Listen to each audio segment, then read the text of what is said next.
यह औरत पूरी तरह पागल हो चुकी थी। बिना किसी सुरक्षा के वो -30 डिग्री की ठंडी हवाओं के बीच 10,000 मीटर की ऊंचाई पर गर्म हवा के गुब्बारे की चोटी तक चढ़ रही थी। वजह थी कि गैस वाल्व बर्फ से जाम हो चुका था और उसे खुलना जरूरी था, वरना गुब्बारा नीचे नहीं उतर पाता। उसके हाथ ठंड से जम चुके थे, फिर भी वह रस्सी पकड़कर ऊपर बढ़ती रही। जब सीढ़ी खत्म हुई तो सिर्फ गुब्बारे की जमी हुई जालीनुमा रस्सियां बची। ऑक्सीजन की कमी से उसका सिर चकरा रहा था, लेकिन जान बचाने की चाह ने उसे संभाल लिया। उसने कमर पर सुरक्षा रस्सी बांधी और आखिरकार थक हार कर गुब्बारे की चोटी तक पहुंच गई।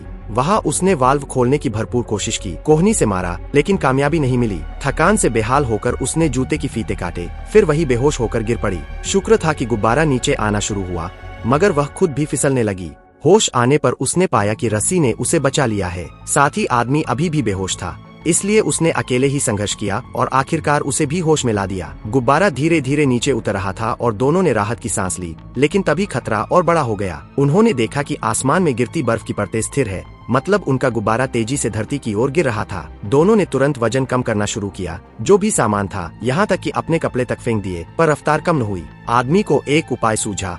उसने सुझाव दिया कि पूरा टोकरा ही काटकर गिरा दिया जाए। दोनों लोहे के घेरे पर चढ़ गए और गुब्बारा कुछ धीमा हुआ, लेकिन अभी भी तेजी से नीचे जा रहा था। औरत ने खुद को बलिदान करने की ठानी, मगर आदमी ने मना कर दिया। हम या तो दोनों बचेंगे या दोनों खत्म होंगे। तभी उसे एक और तरकीब सूझी। उसने बीच की रस्सी काट दी और गुब्बारे का कपड़ा सिकुड़कर पैराशूट बन गया। इस चाल ने कमाल कर दिखाया और दोनों धीरे धीरे नीचे उतर आए। हालांकि वे बुरी तरह घायल हो गए और जंगल में घिसकते हुए गिरे, लेकिन जिंदा बच निकले।